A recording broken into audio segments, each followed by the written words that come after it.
नमस्कार, मैं सुनैना कश्यप और आप देख रही हैं KH लाइव हिमाचल। पहाड़ों की राजनीति भी पहाड़ जैसी होती है। ऊंचाइयां बहुत, लेकिन रास्ते कभी सीधे नहीं। उत्तराखंड और हिमाचल, दो राज्य, एक जैसी भौगोलिक रेखाएं, मगर सियासी चालें बिल्कुल जुदा। जहां उत्तराखंड ने नेतृत्व बदल बदल कर स्थिरता पाई, वहीं हिमाचल में स्थिर चेहरे भी सत्ता बचा नहीं पाए।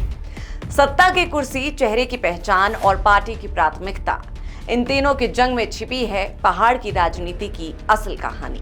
साल 2021 में जब उत्तराखंड की राजनीति में उथल पुथल हुई तो तीरथ सिंह रावत ने सीएम पद से इस्तीफा दे दी। इस दौरान चर्चाएं होने लगी कि भाजपा किसी सीनियर लीडर को उत्तराखंड के नए सीएम के तौर पर जिम्मेदारी सौंपेगी। भाजपा के कई बड़े नेताओं के नाम सामने आ रहे थे।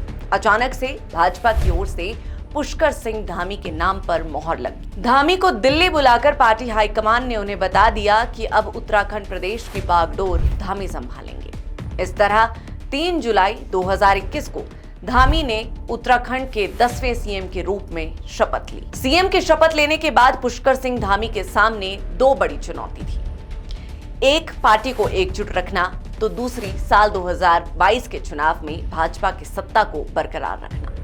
क्योंकि उत्तराखंड की राजनीति के इतिहास में हमेशा ये कहा गया है कि यहाँ कोई भी पार्टी लगातार 2 बार सरकार में नहीं रही है। हर 5 साल में यहाँ सरकार बदली है। लोग ये कहते रहे और ऐसा होता भी आया।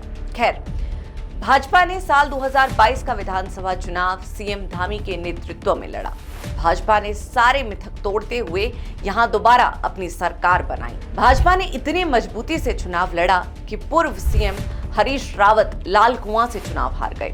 हालांकि खटीमा से धामी भी अपनी जीत बरकरार नहीं रख पाए। भुवन सिंह कापड़ी ने पुष्कर सिंह धामी को खटीमा से शिकस्त दी और पहली बार भुवन कापड़ी खटीमा के विधायक बने। धामी जब खटीमा से चुनाव हारे तो चर्चाएं होने लगी कि अब सीएम कोई और बनेगा, क्योंकि धामी चुनाव हार गए थे। लेकिन इस बीच भाजपा की ओर से कहा गया कि सीएम धामी को ही सीएम पद की जिम्मेदारी दी जाएगी, क्योंकि 6 महीने के भीतर धामी को चुनाव जीतना था ताकि वो दोबारा सीएम पद की शपथ ले सके। ऐसे में चंपावत सीट से जीतने वाले भाजपा विधायक कैलाश गहतोड़ी ने पुष्कर सिंह धामी के लिए अपनी सीट छोड़ दी और विधायक पद से इस्तीफा दे दिया।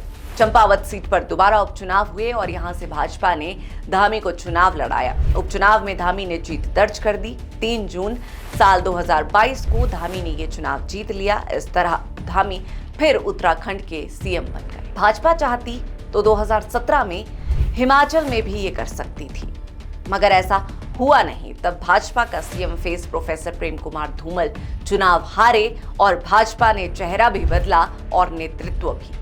सवाल था कि क्या प्रेम कुमार धूमल को हराने वाले उनके अपने ही थे? इस सवाल का जवाब सीधा हाँ या ना में नहीं दिया जा सकता, लेकिन इसके पीछे की राजनीति बहुत कुछ कहती है। भाजपा ने 2017 में प्रेम कुमार धूमल को मुख्यमंत्री पद का चेहरा घोषित किया और उन्हें सुजानपुर सीट से टिकट दिया। लेकिन चौंकाने वाली बात यह हुई कि धूमल उस चुनाव में हार गए, जबकि भाजपा को प्रदेश में पूर्ण बहुमत मिली और सरकार भाजपा की बनी। धूमल को हराने वाले थे राजेंद्र राणा, जो पहले भाजपा में थे, फिर कांग्रेस में आए और आजकल फिर भाजपा में ही दिखाई दे रही हैं। राणा धूमल के ही करीबी माने जाते थे। राणा भाजपा छोड़कर कांग्रेस में गए और तभी से धूमल के सबसे बड़े प्रतिद्वंदी बने। माना जाता है कि पार्टी के भीतर कुछ धड़े नहीं चाहते थे कि धूमल फिर से सीएम बने। लोकल समीकरण और बूथ लेवल पर यह कहा गया कि भाजपा के कई स्थानीय कार्यकर्ताओं ने निष्क्रियता दिखाई। ये संकेत देता है कि धूमल को पूरे संगठन का एकजुट समर्थन नहीं मिला।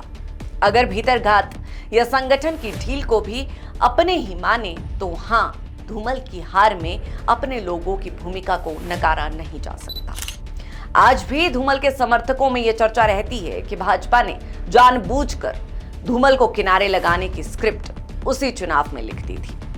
खैर, 2017 में जब भाजपा ने प्रदेश में चुनाव जीता और धूमल खुद चुनाव हार गए तो ये उनके लिए एक बड़ा झटका था। लेकिन इससे भी बड़ा संकेत तब मिला जब पार्टी ने उन्हें बिल्कुल किनारे कर दिया। न कोई पद, न संगठन में भूमिका, न ही कोई और प्रभाव। 2 बार मुख्यमंत्री रह चुके धूमल कभी हिमाचल भाजपा की सबसे ताकतवर आवाज माने जाते थे। लेकिन 2017 में जब पार्टी ने उन्हें मुख्यमंत्री पद का उम्मीदवार घोषित किया और वो खुद चुनाव हार गए, उसके बाद से पार्टी ने धीरे धीरे उन्हें एक्टिव पॉलिटिक्स से अलग करना शुरू कर दिया। इसके बाद जयराम ठाकुर को मुख्यमंत्री बनाया गया, जो धूमल खेमे से बिल्कुल भी नहीं आते थे। अब धूमल की सियासत यूं ही तो खत्म नहीं हो सकती। अब विरासत की सियासत को आगे बढ़ाने वाले धूमल के बेटे अनुराग ठाकुर केंद्र में वित्त राज्य मंत्री, सूचना एवं प्रसारण मंत्री रहे। अनुराग भाजपा के युवा चेहरे माने जाते हैं, लेकिन हिमाचल की राजनीति में उन्हें कभी निर्णायक भूमिका मिली ही नहीं। 2022 के विधानसभा चुनाव में भी अनुराग को प्रचार की सीमित जिम्मेदारी मिली और टिकट वितरण में भी उनका सीमित प्रभाव दिखा। आज अनुराग केंद्र की सियासत से भी साइड है और हिमाचल की सियासत में संभवतः अपनी पकड़ बनाने की कोशिश में भी। अब हिमाचल में अगर आने वाले समय में भाजपा सत्ता में वापसी की कोशिश करती है, तब शायद अनुराग को ज्यादा जिम्मेदारी दी जाए, लेकिन अभी फिलहाल अनुराग स्टैंड बाय मोड में ही नजर आते हैं। देखिए, पार्टी के भीतर लंबे समय से ये माना जाता रहा है कि नड्डा और धूमल खेमे के बीच सत्ता और संगठन को लेकर खींचतान रही है। जब नड्डा राष्ट्रीय अध्यक्ष बने, तब प्रदेश में उनकी पकड़ मजबूत हुई और जयराम ठाकुर जैसे नेता उभरे, जो ना धूमल खेमे से थे, ना पूरी तरह नड्डा के विरोध। भाजपा ने ये दिखाया कि पार्टी वंशवाद के खिलाफ है। अब सियासी माहिरों की माने तो धूमल और अनुराग ठाकुर एक पॉलिटिकल फैमिली है और भाजपा नेतृत्व ने जानबूझकर उन्हें फोकस से बाहर रखा ताकि पार्टी की नॉन डायनेस्टी छवि बनी रहे।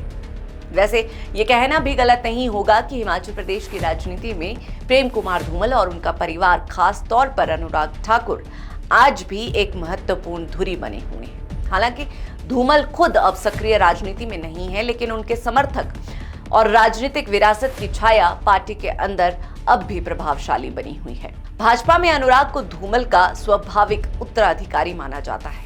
ऐसे में यह संभव है कि अब धूमल समर्थक गुट, जो पिछले कुछ सालों में हाशिए पर थे, अब दोबारा सक्रिय और संगठित हो जाए। मगर आज भी जब धूमल समर्थकों का जिक्र आता है, तो सवाल यही उठता है कि अगर धूमल 2017 में चुनाव जीत जाते, तो क्या आज हिमाचल भाजपा का चेहरा कुछ और होता? अगर भाजपा धामी की तरह यहाँ भी धूमल को मौका देती, तो क्या आज हालात कुछ और होते? ये सवाल बड़े गहरे हैं और इनके सियासी मायने भी। बहरहाल, आज की इस चर्चा में इतना ही और इस पूरी चर्चा पर आप सभी की क्या राय है, ये हमें कमेंट कर जरूर बताएं।